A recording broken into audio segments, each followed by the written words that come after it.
అందరికీ నమస్కారం. Welcome to Suman TV. వైద్య వ్యవస్థ ఆవశ్యకత కేవలం పాండమిక్ అండ్ ఎండమిక్ టైంలో మాత్రమే కాదు, ఇవాల్టి మారుతున్న లైఫ్ స్టైల్లో ఎంతో అవసరమని తెలుస్తోంది. ఈ శరీరాన్ని నిర్దేశించే ప్రాథమిక మౌలిక విషయం కాలేయ వ్యవస్థ అని గ్రహించి హెపటాలజీ రంగాన్ని ఎంచుకున్నారు డాక్టర్ కావ్య దెందుకూరి. భారతదేశంలో అతి చిన్న వయసులో హెపటాలజిస్ట్ అయిన కొద్ది మందిలో తన పేరు నమోదు చేసుకుని ఇండియా బుక్ ఆఫ్ రికార్డ్స్లో తాను చాలా గర్వకారణంగా మారారు భారతదేశానికి. ఇంతేకాకుండా పుష్కర కాలం ఎక్స్పీరియన్సే ఉన్నా కూడా 10-15 వేల ప్రొసీజర్స్ చేసి చాలామందికి లివర్ సంబంధిత వ్యాధుల నుంచి విముక్తి కల్పిస్తున్నారు. అండ్ వారి వృత్తిలో వారు వైద్యులుగా ఉంటూనే తన మంచి మాట, సౌమ్యమైన దృక్పథంతో పేషెంట్లకి ఎంతో ఊరటనిస్తూ, ఎంతో భరోసా ఇస్తూ తన వైద్య వృత్తిని తన జీవితంగా భావించి మలుచుకున్నారు doctor Kavya Dendukuri. Welcome to Suman TV అండి. థ్యాంక్ యూ సో మచ్ అండి. Thank you for the kind words. First of all, వైద్య వృత్తిని ఎంచుకోవడం సామాన్యమైన విషయం కాదు. ఆ క్లారిటీ ఉండడం చాలా పెద్ద విషయం. అది కాకుండానే మీరు హెపటాలజీలోకి రావాలి అనే డెసిషన్ కూడా ఎలా జరిగింది? ఎందుకు హెపటాలజీని ఎంచుకున్నారు? సో బేసిక్లీ నేను మెడిసిన్ అయ్యాక నేను యాక్చువల్లీ ఎప్పుడు గ్యాస్ట్రెంట్రాలజిస్ట్ అవుదాం అనుకున్నాను. బికాజ్ నాకు ప్రొసీజర్స్ చేయడం చాలా ఇష్టం. నేను గ్యాస్ట్రెంట్రాలజీ చేసేటప్పుడు నేను లివర్ ట్రాన్స్ప్లాంట్ పేషెంట్స్ నా దగ్గర రావటము, వాళ్ళు లివర్ ట్రాన్స్ప్లాంటేషన్ చేశాక వాళ్ళకు ఒక సెకండ్ లైఫ్ రావటం నేను యాజ్ అ పీజీ చూసినప్పుడు it was very very very satisfactory. వాళ్ళు ఎంత బాధతో వస్తారంటే, కొంతమంది 2 రోజులకు ఒకసారి అడ్మిషన్ అవుతూ ఉంటారు. పొట్టలో నీరు తీయడానికి కానివ్వండి, బ్లడ్ వామిటింగ్స్తో, కోమా స్టేజ్లో, అంత బ్యాడ్ స్టేజ్ నుంచి ఒక్కసారి ట్రాన్స్ప్లాంట్ అయిపోగానే వాళ్ళు చిన్న బేబీస్, 5 months బేబీస్ నుంచి 65-75 years old సెకండ్ లైఫ్ ఉంటుంది వాళ్ళకి ట్రాన్స్ప్లాంట్ తర్వాత. That was so satisfactory that అప్పుడు నేను డిసైడ్ అయ్యాను, ఐ థింక్ నేను హెపటాలజీ ఖచ్చితంగా చేయాలి, ఇది చాలా నాకు హ్యాపీనెస్ అండ్ సాటిస్ఫాక్షన్ ఇస్తుంది అని అనిపించింది. హెపటాలజిస్టులు ఎవరైనా మీరు చూసారా వాళ్ళు చేసే? యాక్చువల్లీ గ్యాస్ట్రెంటాలజిస్ట్కి హెపటాలజిస్ట్కి ప్రాథమిక తేడా, మీ లైఫ్ ఎలా ఉండబోతోందని ఊహించుకుని ఇందులోకి దిగారా? యాక్చువల్లీ నేను నా గ్యాస్ట్రెంట్రాలజీ చేసేటప్పుడు నేను చెన్నైలో చేశాను, శ్రీ రామచంద్ర మెడికల్ కాలేజ్లో. అప్పుడు చేసేటప్పుడు ప్రొఫెసర్ మొహమ్మద్ రేలా గారని world renowned surgeon, liver transplant surgeon ఆయన వచ్చి చేస్తున్నప్పుడు ఐ యూస్ టు బి ఆస్టక్. అసలు ఒక చిన్న నెల బేబీకి ట్రాన్స్ప్లాంట్ చేసి నార్మల్ చేయటము, ఇవన్నీ చూసినప్పుడు ఐ వాజ్ సో మెస్మరైజ్డ్ అండి. సో ఫస్ట్ నేను చూసింది ఆయనే. తర్వాత నేను ఆయన దగ్గరికే వెళ్ళి ఆయన దగ్గరే నేర్చుకోవటం జరిగింది. So I was a student with him also and I was a consultant with him also. గ్యాస్ట్రెంట్రాలజీకి హెపటాలజీకి తేడా ఏంటంటే, గ్యాస్ట్రెంట్రాలజీ అంటే ఎవ్రీథింగ్ డీలింగ్ విత్ డైజెషన్ అనమాట. ఫ్రమ్ మౌత్ టు ఏనస్ మొత్తం డైజెస్టివ్ సిస్టంలో ఏదేది ఉందో అదంతా మనం డీల్ చేస్తాం. హెపటాలజీ అంటే ఏంటంటే కంప్లీట్ లివర్లో ఉండే బైల్ డక్ట్స్, మొత్తం లివర్ సంబంధించినవంతా, బిలియరీ సిస్టమ్ అండ్ లివర్ సిస్టమ్ని కలిపి మనం మొత్తం హెపటాలజీ అంటాము. సో మీరు అడిగింది యాక్చువల్లీ గుడ్, బికాస్ చాలా మందికి అసలు హెపటాలజీ అంటే ఏంటో తెలీదు. అండ్ మన ఎమోషన్స్ అన్ని లివర్లోనే ఉంటాయని మనం విన్నాం యాక్చువల్లీ. అవునండి, అవును. సో ఆ పరంగా చూసుకుంటే మీరు చాలా ఒక ఇంపార్టెంట్ ఆర్గన్తో డీల్ చేస్తున్నారు. బికాస్ మన శరీరాన్ని నిర్దేశించేదే లివర్ ఫంక్షనింగ్ చాలా ఇంపార్టెంట్. అవునండి, వెరీ ట్రూ మీరు చెప్పింది. నేను చాలా మందికి ఈ మధ్య ప్రాబబ్లీ నెక్స్ట్ ఎపిసోడ్లో I will be talking about it. ఎంతమందికి so many people are actually suffering nowadays. వాళ్ళ ఎమోషనల్ సఫరింగ్ అండ్ వాళ్ళ liver suffering are correlating actually. We will talk about it further. But yes, this gave me so much of job satisfaction. అంటే ఆ complete క్రంపుల్డ్ life నుంచి ఒక normal new life ఇవ్వటం, it was so much of satisfaction actually. So మీరు దాదాపు I think 15 వేల procedures చేశారు కదండి. ఏమేమి ప్రొసీజర్స్ ఉంటాయి హెపటాలజీలో? యాక్చువల్లీ నేను గ్యాస్ట్రెంట్రాలజీ అండ్ హెపటాలజీ కలిపి వీ డూ సంథింగ్ కాల్డ్ ఎండోస్కోపీస్, కొలనోస్కోపీస్, బయోప్సీస్, ఈఆర్సీపీస్, ఇలా చాలా ఉంటాయన్నమాట. సో ఇవి చేస్తుంటే వీటిల్లో ఏముంటాయన్నమాట, గ్యాస్ట్రోకి మీకు డిఫరెంట్గా ఉంటుంది. హెపటాలజీకి ఏంటంటే లివర్ పర్మనెంట్గా డ్యామేజ్ అయినప్పుడు లివర్ ష్రింక్ అయిపోతుంది, లివర్ చిన్నదవుతుంది. లివర్ ష్రింక్ అయినప్పుడు లివర్లో ప్రెషర్ ఎక్కువ అవుతుంది. ఈ ప్రెషర్ ఫుడ్ పైప్కి డైరెక్ట్గా, స్టమక్కి డైరెక్ట్గా పంపించేస్తుంది బాడీ. సో అప్పుడు ఏమవుతుందంటే బ్లడ్ వెజల్స్, ఫుడ్ పైప్లో ఉన్న బ్లడ్ వెజల్స్ రప్చర్ అయ్యి బ్లడ్ వామిటింగ్ లేదా బ్లాక్ కలర్ మోషన్ వచ్చే అవకాశం ఉంటుంది. ఇవి మనకి ఎమర్జెన్సీ సిచ్యువేషన్స్లా వస్తాయి. midnight 3, midnight 1 పొద్దున they'll come with bout of blood vomiting and frank లీటర్లు బ్లడ్ వామిటింగ్స్ అవుతాయి వాళ్ళకి. సో ఆ ప్రొసీజర్స్ ఇమీడియట్గా వెళ్ళి ఆ బ్లీడింగ్ని అరెస్ట్ చేయటం. So as a PG only we start అండి. Per day we do minimum 30 endoscopies in first year. వెళ్ళే కొద్ది 50, 100 జరుగుతూ ఉంటాయి. And everyday is a new case. Because ఆ బ్లీడింగ్ ఆపటం అనేది మనకు అసలు విజన్లో ఎండోస్కోపీలో మనకి ఏమీ కనిపించదు, ఓన్లీ బ్లడ్ మాత్రమే ఉంటుంది. సో ఆ బ్లడ్ని మనము కరెక్ట్గా స్టాప్ చేసి బ్లీడింగ్ ఆపాలి, లేదంటే పేషెంట్ షాక్లోకి వెళ్ళిపోతారు and patient will die. So మనం అది ఆపేసేయాలన్నమాట. అలా ఈసోఫేగస్ అంటే ఫుడ్ పైప్లో, కొంతమందికి స్టమక్లో, కొంతమందికి అల్సర్స్ అండ్ కొంతమందికి డియోడినంలో, కొంతమందికి స్మాల్ ఇంటెస్టైన్, లార్జ్ ఇంటెస్టైన్స్లో, ఇవన్నీ చాలా కామన్ లివర్ ప్రాబ్లం ఉన్న వాళ్ళకి. అండ్ ఇవే కాకుండా వీ డూ సంథింగ్ కాల్డ్ ఇప్పుడు కొంతమందికి అందరికీ మనము ఇంజెక్షన్ ఇవ్వలేము, అందరికీ రబ్బర్ బ్యాండ్ లాగా వేయలేము.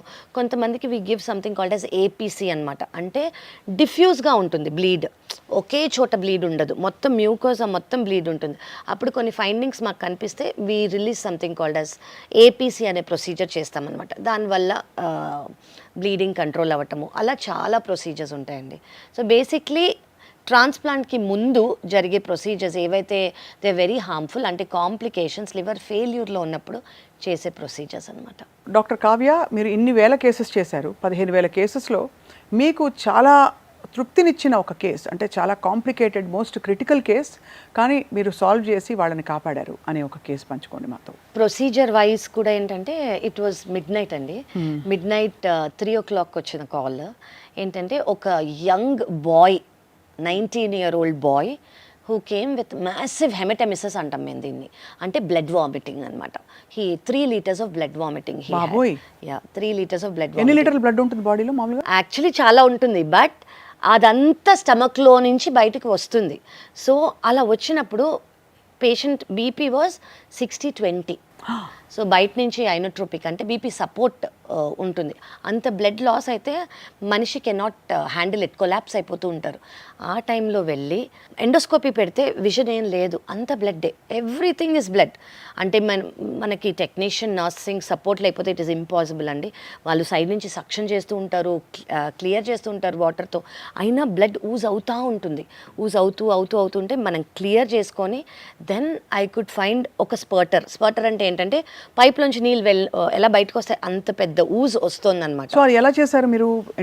ఎండోస్కోపీ పెట్టి, ఎండోస్కోపీ ద్వారా మనం ఫస్ట్ విజన్లో ఓన్లీ బ్లడ్ ఉంటే దాన్ని క్లియర్ చేసుకుంటూ సక్షన్ చేస్తూ బయట నుంచి ఇంజెక్షన్స్ ఇస్తాం. ఇది లివర్ ప్రాబ్లం కాబట్టి, లివర్ ప్రాబ్లం ప్రెషర్ ఎక్కువ ఉంటుంది కాబట్టి బయట నుంచి ఇచ్చే ఇంజెక్షన్స్ ఆ ప్రెషర్ని కంట్రోల్ చేస్తూ ఉంటాయి. టెంపరీగా మనకప్పుడు బ్లీడింగ్ అనేది కొంచెం తక్కువ అవుతుంటుంది.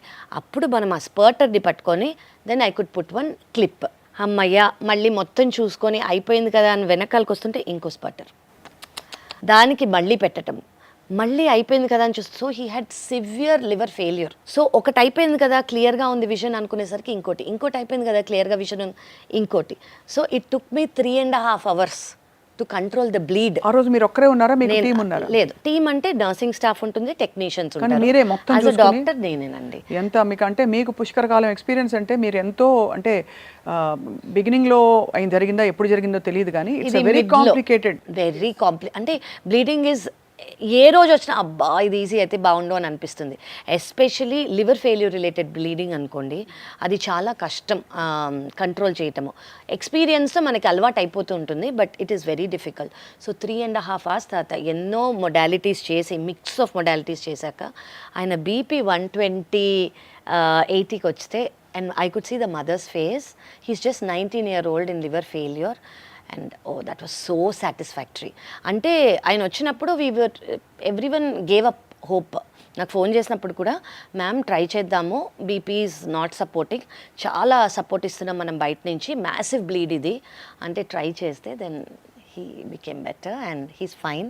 చాలా ఆవశ్యకత ఉండే ప్రశ్న, చాలా ఇంపార్టెన్స్ ఉండే ప్రశ్న ఏంటంటే 19-year-old బాయ్కి ఇలాంటి కండిషన్ ఎందుకు వచ్చింది? అంటే చాలా కండిషన్స్ ఉంటాయండి. ఈయనకి మాత్రం విల్సన్స్ డిజీజ్ ఉంటుంది. విల్సన్స్ డిజీజ్ అనే కండిషన్ ఏంటి అంటే, ఇందులో చాలా తక్కువ మందికి విల్సన్స్ డిజీజ్ వల్ల ఇంత అక్యూట్ బ్లీడ్ అవుతుంది. యాక్చువల్లీ వేరే కండిషన్స్ వల్ల అవుతుంది, ఈయనకి మాత్రం కొంతమందికి విల్సన్స్ డిసీజ్ ఉంటే చాలా స్టేబుల్గా కూడా ఉంటారు. ఓకే, మెల్లగా యాజ్ దే గ్రో చాలా బ్రెయిన్లో ఎఫెక్ట్స్ రావటం, లివర్లో ఎఫెక్ట్స్ రావడం, దెన్ వీ డూ ట్రాన్స్ప్లాంటేషన్. ఈయనకి విల్సన్స్ డిసీజ్ ఉండేది. విల్సన్స్ అంటే ఏంటంటే కాపర్ అక్యుములేషన్ ఎక్కువ అయిపోతుంది లివర్లో. దానివల్ల లివర్ దాని ఫంక్షన్ అది చేయలేకపోతుంది. ఆ లివర్ ఫంక్షన్ చేయలేక లివర్ అగైన్ ష్రింక్ అయ్యి సిరోసిస్ పర్మనెంట్ డ్యామేజ్లోకి వెళ్ళి లివర్లో ప్రెషర్ ఎక్కువయ్యి ఇలా అక్యూట్ బ్లీడ్తో ఆయన వచ్చాడనమాట. సో మొత్తానికి అతను టచ్లో ఉన్నాడా, బాగున్నాడా? Yes, he's totally fine. Liver transplant అయింది ఆయనకి. దాని తర్వాత he had a second life, he's working, he's married, I think he has a son now. He's totally fine. ఎంత ఫర్గివింగ్ ఆర్గన్ లివర్, మీరు ఎప్పుడు అంటూ ఉంటారు. ఎందుకంటే పూర్తిగా పాడైపోయిన చిన్న ట్రాన్స్ప్లాంట్ తో ఇంత ముక్క పెడితే కంప్లీట్ గా స్వయంభూ. కరెక్ట్, స్వయంభూ. సో వెల్ సెడ్ అండి, సో ట్రూ. అంటే అంత బ్యూటిఫుల్ ఆర్గన్ ని మనం కొంచెం ఇఫ్ యూ టేక్ కేర్ నుండి, I think it will take care of us forever. Yes, మీ కళ్ళల్లో లివర్ మీద ప్రేమ కనిపించేస్తుంది. But all congratulations to you. ఇంత కాంప్లికేటెడ్ కేసు ఇది ఒకటే బహుశా ఇంకా మీ కెరియర్లో చాలా జరుగుంటాయి. అందరికీ 100 ఏళ్ళు బ్రతకాలనే ఒక అత్యాశ అనుకోండి, దురాశ అనుకోండి ఉంటూ ఉంటుంది.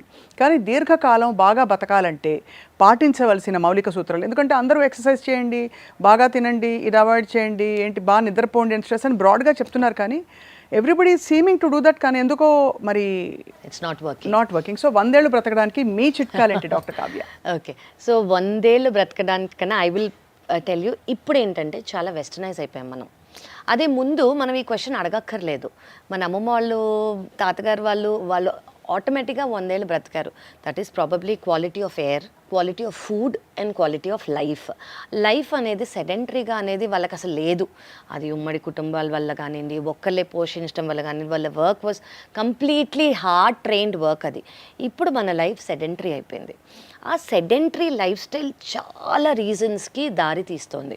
మెటబాలిక్ సిండ్రోమ్ అనే కాజ్, అంటే మెటబాలిక్ సిండ్రోమ్ అంటే లివరే కాదు, హార్ట్, కిడ్నీ, డయాబెటీస్, వెయిట్, దీనివల్ల బాడీ అనేది ఒక మెటబాలిక్ సిండ్రోమ్లోకి వెళ్ళిపోయి it is leading to lot of complications. ఆ కాంప్లికేషన్స్ ఎండ్ ఆర్గన్ డ్యామేజే అవ్వక్కర్లేదు, just minute changes like early prediabetes. ముందు మనం ఇంత ప్రీ డయాబెటీస్ చూసేవాళ్ళం కాదు. అవును, ఇది ముందే ఎర్లీగా ఈవెన్ 20sలో చూసేస్తున్నాం మనం. ఈవెన్ 20 కన్నా ముందు చూస్తున్నాం. Early obesity, early hypertension, early anxiety, అండి everything is early now. Early stroke, early heart attacks, ఇవన్నీ have increased. Now why this is increased is because of our lifestyle. ఈ లైఫ్ స్టైల్లో మనం ఏం చేసుకోవాలి అంటే, ఫస్ట్ ఆఫ్ ఆల్ ఈ డీటాక్స్ డ్రింక్లు ఇవి ఏవి అవసరం లేదండి లివర్కి. Liver does not need any detox drink. Liver itself is a detoxifying agent. So మనం దాన్ని అలా వదిలేస్తే, దాని పని అది చేసుకొని ఇస్తే అది బ్యూటిఫుల్గా డీటాక్సిఫై చేసేస్తుంది. అది ఫస్ట్ థింగ్. సెకండ్ థింగ్ ఏంటంటే, సెడెంటరీ లైఫ్ స్టైల్ లేకుండా చాలా కదలిక, మూవ్మెంట్, యాక్టివిటీలో ఉంటే దట్ ఈస్ వెరీ బ్యూటిఫుల్. అంటే సెడెంటరీ లైఫ్ స్టైల్ వల్ల మన చాలా హార్మోన్స్ అనేవి సరిగా పనిచేయవు. ఏ పని అయితే వాళ్ళు ఎఫికసీతో చేస్తాయో ఆ హార్మోన్స్ అవి చెయ్యవు.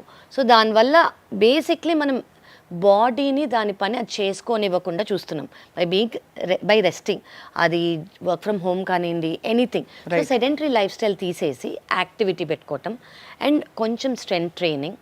నాకు తెలిసి ఏంటి అంటే, స్ట్రెస్ని రెడ్యూస్ చేయండి. మీరు ఇందాక అన్నట్టు ఎమోషన్స్ అండ్ లివర్ అని అన్నారు కదా. So emotions, liver or very very closely related. ఆ స్ట్రెస్ని కొంచెం తగ్గిస్తే, బాడీ ఇన్ఫ్లమేషన్లోంచి తక్కువ వస్తే, ఆ స్ట్రెస్ హార్మోన్స్ నుంచి తక్కువ వస్తే, లివర్ యాక్చువల్లీ మన గట్ మైక్రోబయాటా ఏవైతే ఉంటాయో దే విల్, గుడ్ బ్యాక్టీరియా అనేవి హ్యాపీగా గ్రో అవుతాయి, బ్యాడ్ బ్యాక్టీరియా అనేవి పెరగవు. ఇప్పుడు మనం స్ట్రెస్, ఇన్ఫ్లమేషన్లో బాడీని పెట్టేస్తే బ్యాడ్ బ్యాక్టీరియా అనేవి పెరుగుతున్నాయి. ఈ బ్యాడ్ బ్యాక్టీరియా పెరగటం వల్ల ఏంటి అవుతుంది అంటే, మన నార్మల్ డిఫెన్స్ మెకానిజమ్స్ తక్కువ అయిపోతాయి. And liver is one of the most important defence mechanism.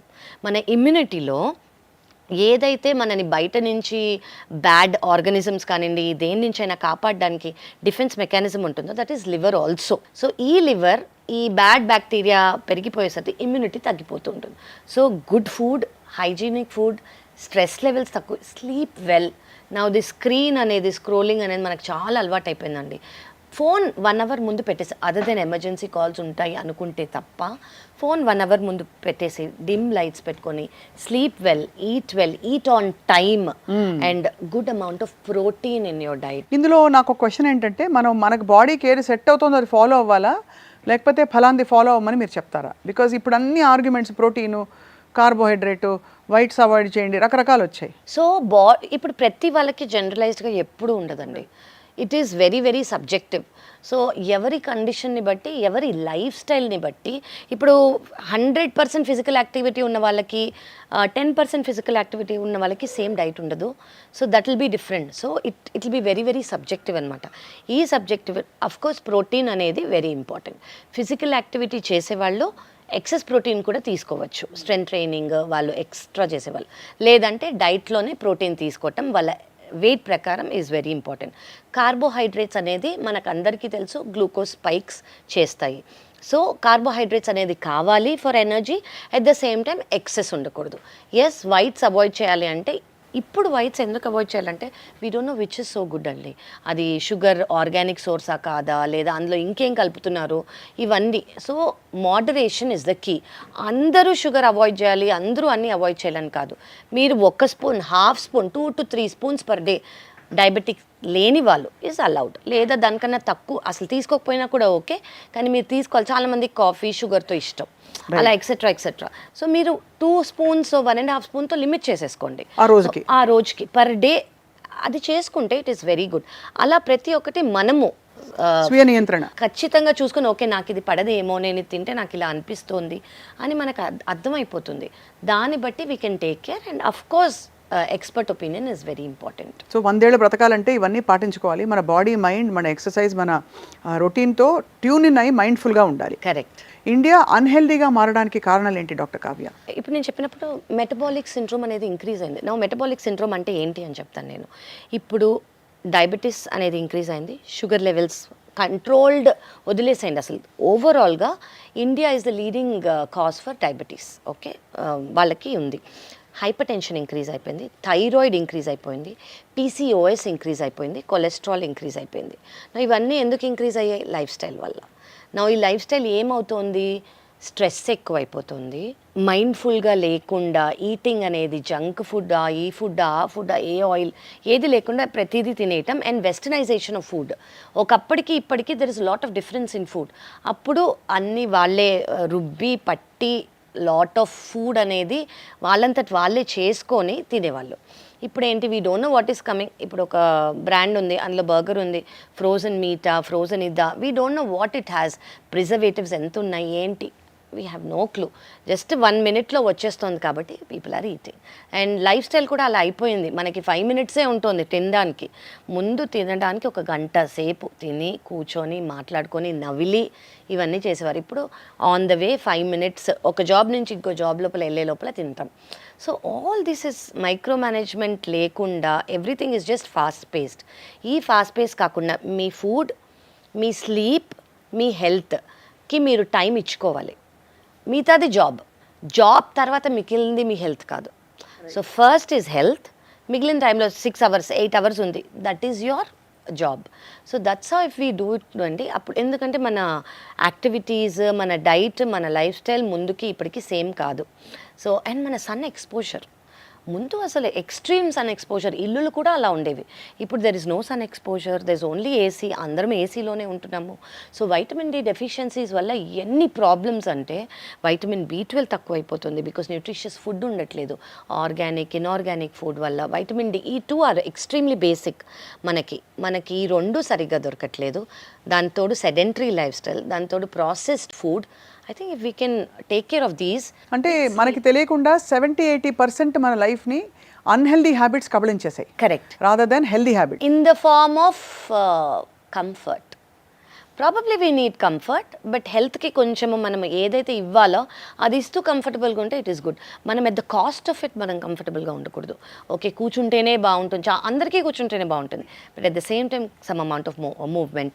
End ఉన్నప్పుడు అయ్యో ఇన్ని లేయర్స్ కప్పేసుకొని ఆ ఎండ మనని పెనిట్రేట్ కాకుండా చూసుకుంటూ అవన్నీ చేయకుండా some amount of vitamin D, some amount of vitamin B12 డైట్లో. స్ట్రెస్ అనేది తక్కువ. If people can do yoga and meditation, ఈ స్ట్రెస్ హార్మోన్స్ తక్కువ అయితే బాడీ అనేది సర్వైవల్ మోడ్లోంచి బయటకు వస్తుంది. అండ్ ఆ ఇన్ఫ్లమేషన్ ఆఫ్ ద బాడీ అనేది తగ్గుతుంది. Inflammation in the body leads to a lot of things. ఇప్పుడు నేను చూసే గ్యాస్ట్రైటిసే అనుకోండి, నేను చూసే కాన్స్టిపేషనే అనుకోండి, నేను చూసే మైల్డ్ బ్లోటింగ్, ఇవన్నీ కూడా తగ్గుతాయి. So lifestyle is very very important. Lifestyle is playing a key role now. So ఆ లైఫ్ స్టైల్ మార్పులు మనం ప్రస్ఫుటంగా ఎర్లీ వయసులోనే అంటే హెల్త్ ప్రాబ్లమ్స్ మొదలవడం అనే పరిణామంగా చూస్తున్నాం అది. కరెక్ట్. సో డాక్టర్ కావ్య, మీరు మీ ఆరోగ్యాన్ని అందంగా ఆనందంగా ఎలా ఉంచుకుంటారు? అంటే ఏ విధమైన సమస్యలు రాకుండా, బికాజ్ మీకు నిత్యం స్ట్రెస్ఫుల్ జాబ్, గంటలు గంటలు నిలబడాలి. మీరు అనుకున్నట్టు ఎంత ప్లాన్ చేసుకున్నా కూడా ఆ టైంకి ఆకలేస్తే ఏది దొరికితే అది తినేయాలి. అప్పుడప్పుడు మీరు బహుశా as a doctor mindful intelligences మీకు ఉంటాయి. ఇవాళ వెళ్ళి చాట్ తినేయాలి, మిర్చి బజ్జీలు తినేద్దాం, ఫ్రైడ్ ఫుడ్ అయితే ఏంటి, ఏ ఆయిల్ అంటే ఏంటి, ఇవన్నీ. So what you do to take care of your health? First thing what I have started అండి, no phone as soon as I get up. Phone అనేది పక్కన ఉంటుంది. ఎమర్జెన్సీ కాల్స్ వస్తే నాకు మిగతావన్నీ మ్యూట్లో ఉంటాయి. నాకు ఓన్లీ ఎమర్జెన్సీ కాల్స్ మాత్రం రింగ్ అవుతాయి. సో ఎమర్జెన్సీ కాల్స్ వస్తే someone will come and give. So వేరే సెట్టింగ్ పెట్టారు ఫోన్లో దానికి? ఎస్. సో అవి వస్తే ఖచ్చితంగా నాకు కాల్ వస్తుంది, they will come and give me. So I do not use phone as soon as I get up. అది first thing. Actually being able to sit and do grateful and gratitude thing. నేను journaling చేస్తాను పొద్దున్న లేవంగానే. And I first thank for a lot of things and we take life so much for granted. To actually get up every day is a big thing. To able to have the house is a big thing. To able to have a fan is a big thing. అలా వందలు ఉంటాయి మనకి, actually వేలు ఉంటాయి to be grateful about. I do gratitude and then I pray to God and then I start my day. And health wise చూసుకుంటే I drink water at the starting of the day, because over the day మర్చిపోతాం మనము. So I start my day with almost 1 liter of water over a period of time. I stopped coffee completely. I'm a coffee lover and bedtime coffee అనేది చాలా ఇష్టం నాకు ముందు. I completely stopped coffee on empty stomach. Coffee stop చేశాను నేను. Third thing, I start my day with good fats and protein. I start my day with that. కొంచెం మొత్తం రోజు అయ్యేసరికి 10,000 స్టెప్స్ అయ్యేలాగా, అండ్ ఒకరోజు యోగా, అండ్ ఒకరోజు నేను పిలాటిస్ కానివ్వండి, స్ట్రెంత్ ట్రైనింగ్ కానివ్వండి స్టార్ట్ చేశాను. ఒకరోజు 2 days a week? No, 1 day yoga, ఇంకో రోజు స్ట్రెంత్ అయినా పిలాటిస్ అయినా, అలా I do for 5 days a week. 5 days alternate చేసుకుంటూ చేస్తారు. రోజుకి 10,000 అడుగులు పడేలా చూస్తారు. ఈ 10,000 అడుగులు పనిచేస్తుందండి కొంత గొప్ప? చాలా పనిచేస్తాయి. అంటే మనం ఒక్కసారి నడవక్కర్లేదా? అంటే కొంచెం ఓవర్ ద డే మనం మొత్తం రోజులో మనము మెలకు ఉన్న టైంలో 10,000 స్టెప్స్ అయితే సరిపోతుంది. Right. So this is what I do. And even while sleeping నా dinner is over by 5:30 to 6. Right. 6 o'clock నా డిన్నర్ అయిపోతుంది. సో ఈ ఇంటర్మీడియట్ ఫాస్టింగ్ ఆటోమేటిక్గా నేను చేయట్లేదు, ఆటోమేటిక్గా it will go up till next day 8, 9 depends అనమాట. అండ్ ప్రోటీన్ అనేది మన మీల్లో ఉంచుకుంటే ఆ క్రేవింగ్స్ తక్కువ అయిపోయి మనకు ఆకలేదు. కాబట్టి ప్రోటీన్ అండ్ హెల్దీ ఫ్యాట్స్ అవసరం మన బాడీకి. ఎస్. డాక్టర్ కావ్య, ఇప్పుడు నేను అడగబోయే ప్రశ్న బహుశా మిమ్మల్ని చాలామంది అడుగుంటారు. మనకి కోవిడ్ టైంలో ఒక బెస్ట్ ఫ్రెండ్ తయారైంది లైఫ్లో, అదే డోలో. ఇదిగో ఇది కరెక్ట్. మాట వస్తే డోలో ఒక్కపుల్లా వేసేసుకునేవారు, డోలో వేసేసుకో అని చెప్పి. కరెక్ట్. ఇది 650 mg అందరికీ తెలుసు. కానీ ఈ డోలో మాత్ర అధికంగా వాడడం వల్ల మందులు పనిచేయకపోవడం, ఒక పాయింట్ అయ్యాక జ్వరాలు తగ్గకపోవడం, ఇలాంటి కేసెస్ మీకు గుర్తుంది లేదు వెంకటేష్ రేవతి గారి సినిమాలో, ఏంటది ప్రేమ సినిమాలో, ఆవిడకి వేసుకుని మాత్రలు అలవాటు అయిపోయి ఒక పాయింట్ అయ్యాక తగ్గదు, దాంతో ఇదంతా పనిచేయదు. సరే, అది dramatised version. But actually Dolo harmless అంటారు. ఇది హార్మ్లెస్సా, హార్మ్ఫుల్లా? నో అండి, యాక్చువల్లీ మీరు చాలా చాలా ఇంపార్టెంట్ టాపిక్ తీసుకొచ్చారు. సో దీన్ని విడమర్చి దయచేసి మాకు చెప్పండి. తప్పకుండా. సో డోలో అనేది ఇందులో ఏముంటుందంటే పారాసెటమాల్ అనేది జనరలీ మనము ఫీవర్, జ్వరానికి, కీళ్ళ నొప్పులు, బాడీ పెయిన్స్, జ్వరంతో రిలేటెడ్ వాటికి మనం వాడతాము. ఐడియల్గా 500 mg స్టార్టింగ్ డోస్, అడల్ట్స్కి చెప్తున్నాను నేను, పెద్దవాళ్ళకి 500 mgతో స్టార్ట్ చేస్తాము. కానీ ఒకప్పుడు 500 mg పనిచేసేది, ఇప్పుడు అది ఆటోమేటిక్గా మీరు చెప్పినట్టు 650 mg పనిచేస్తుంది. సో మీరు ఆ ట్రాన్సిషన్ చూస్తున్నారు. ముందు మీరు క్రోసిన్ ఎక్సెట్రా వేరే పేర్లు ఏవైతే ఉన్నాయో అది 500 mg పారాసెటమాల్. చిన్నప్పుడు క్రోసిన్ అంటే ఎంత గౌరవం ఉండేదో. అదే కరెక్ట్. క్రోసిన్ అంటే క్రోసిన్ వేసుకోవాలి ఇప్పుడు అన్నట్టు. ఇప్పుడు ఆ 500 mg 650 mg అయింది. ఇప్పుడు ఈ 650 mg కూడా 1000 mg అయింది. అంటే 1 gram ఆఫ్ పారాసెటమాల్ వాడాల్సి వస్తుంది body fever and body pains ఉన్నప్పుడు. నా ఒకటి ఏం చెప్తానంటే, ఫీవర్, బాడీ పెయిన్స్ ఎందుకు వస్తాయంటే ప్రాస్టాగ్లాండిన్స్ అనేవి ఒకటి రిలీజ్ అవుతాయి. సో ఇది రిలీజ్ అయినప్పుడు it's an automatic thing, fever రావటం, బాడీ పెయిన్స్ రావటం. కానీ అది చాలామందికి it's not a good feeling. కాబట్టి అన్ఈజీగా ఉంటుంది, కాబట్టి సిక్ ఫీలింగ్ ఉంటుంది, కాబట్టి అన్హెల్దీగా ఉంటుంది, కాబట్టి మనం వాటిని తగ్గిస్తాం. యాక్చువల్లీ అవి తగ్గకూడదు. ఫీవర్ ప్రతిసారి వచ్చింది, ఇట్స్ అ ప్రొటెక్టివ్ మెకానిజం. ఈ ప్రొటెక్టివ్ మెకానిజంని, అంటే ఇప్పుడు ఒక బ్యాక్టీరియా వచ్చిందనుకోండి, ఆ బ్యాక్టీరియాని ఫైట్ చేయడానికి బాడీ ప్రాస్టాగ్లాండిన్స్ రిలీజ్ చేస్తుంది. ఈ ప్రాస్టాగ్లాండిన్స్ రిలీజ్ చేసినప్పుడు వచ్చే మెకానిజమే ఫీవర్, వచ్చే మెకానిజమే బాడీ పెయిన్స్. ఏంటిది? Protective mechanism. కానీ మనం ఈ ప్రొటెక్టివ్ మెకానిజంని బయట నుంచి ఒక పారాసెటమాల్తో స్టాప్ చేస్తున్నాం. అందుకే మనం ఇది స్టాప్ చేయకూడదు అంటాం. ఎంత కుదిరితే అంత టాలరేట్ చేయమని అంటాము, అన్లెస్ బేబీస్కి. ఎందుకు అంటే కొంచెం ఫీవర్ ఎక్కువ ఉంటే వాళ్ళకి ఫిట్స్ లేదా వేరే కండిషన్స్ వచ్చే అవకాశం ఉంటుంది కాబట్టి. నా వన్ థింగ్, ఈ పారాసెటమాల్, ఏ డ్రగ్ అయినా ఎస్పెషలీ పారాసెటమాల్ లివర్లోంచే వెళ్ళాలి. ఇలా లివర్లోంచి మెటబాలిజం అయ్యే డ్రగ్స్ మనం ఎక్సెస్ డోస్ తీసుకుంటున్నాం అనుకోండి, బాడీకి ఇంత శాతం అవసరం అనుకోండి, మిగతాదంతా లివర్లో మిగిలిపోతుంది. లివర్లో మిగిలిపోయే కెమికల్ కంపౌండ్స్ లివర్కి హార్మ్ చేస్తాయి. రైట్. సో ఫర్ ఎగ్జాంపుల్, మనము ఇప్పుడు సేఫ్ డేటా లిమిట్ ఏంటి అంటే పారాసెటమాల్కి 4 grams per day. అంతకంటే తీసుకోకూడదు, అంతకంటే తీసుకోకూడదు. తీసుకున్నారంటే అసలు మీకు ఏ కండిషన్ ఏంటి, ఎందుకు వచ్చింది అవన్నీ చూసుకోవాలి. 4 grams కన్నా మించి తీసుకోవాల్సి వచ్చింది అనుకోండి, దెన్ అది ఎందుకు వచ్చింది, అది మనం తీసుకోకుండా వేరే ఆల్టర్నేటివ్స్ ఇస్తూ తీసుకోవాలి. అది ఫస్ట్ థింగ్. సెకండ్ థింగ్ ఏంటంటే, మీరు అన్నట్టు ఒక చాక్లెట్ లాగా హెడేక్ ఉంది, జస్ట్ ఏసీ నుంచి బయటకు వెళ్తున్నారు, హెడేక్ ఉంది, పారాసెటమాల్ తీసుకుందాం. ఈరోజు నేను 10,000 steps కన్నా ఎక్కువ వాక్ చేస్తానేమో, దాన్ని ముందే తీసేసుకుంటాను పారాసెటమాల్. ఈరోజు నేను ఆడతానేమో, ముందే తీసేసుకుందాం పారాసెటమాల్. సో ఇలా ప్రియంటివ్గా తీసుకోవటం స్టార్ట్ అయిపోయింది. And good or bad, over the counter available. ఇది ఈజీగా, ప్రిస్క్రిప్షన్ అవసరం లేదు దీనికి. జస్ట్ వెళ్ళి నాకు క్రోసిన్ ఇవ్వమంటే, సాడ్గా ఏంటంటే పారాసెటమాల్ ఇవ్వమంటే కాంబినేషన్ డ్రగ్స్ ఇస్తారు. ఆ కాంబినేషన్ డ్రగ్స్ కూడా అనవసరం. అందరికీ ఆ కాంబినేషన్ అవసరం లేదు. కొన్ని లేబుల్స్ ఉంటాయి, అందులో పారాసెటమాల్ తోటి క్లోరాన్ఫైర్ ఇట్లా చాలా చాలా చాలా ఉంటాయి. అవన్నీ మనకు అవసరం లేదు. సో ఇవి కూడా మళ్ళీ లివర్లోకి వెళ్తాయి. అవసరం లేని కెమికల్ సబ్స్టెన్సెస్ లివర్లోకి వెళ్తే లివర్లోంచి మెటబాలైజ్ అయ్యి బాడీకి ఎంత కావాలో తీసుకుని మిగతావంతా లివర్లో ఉంటుంది, స్టోర్ అయిపోయి. ఎలా స్టోర్ అవుతుంది? ఫ్యాట్ గానా? అంటే లివర్ ఒక ఫిల్టర్ మెకానిజం అండి. సో ఈ filter mechanism liver liver is most important for a body. Liver ఏం చేస్తుంది, ఇది మన బాడీకి అవసరం లేదు అని అదే తీసేసుకుంటుంది. అది తీసుకున్నప్పుడు బాడీకి ఎంత అవసరమో తీసుకుని మిగతాదంతా లివర్లో ఉండిపోతుంది. లివర్లో కెమికల్ టాక్సిక్ సబ్స్టెన్సెస్గా ఉంటుంది. నా over a period of time అది it will harm the liver. అలాగే అక్యూట్గా పారాసెటమాల్ పాయిజనింగ్స్ కూడా ఉంటాయి.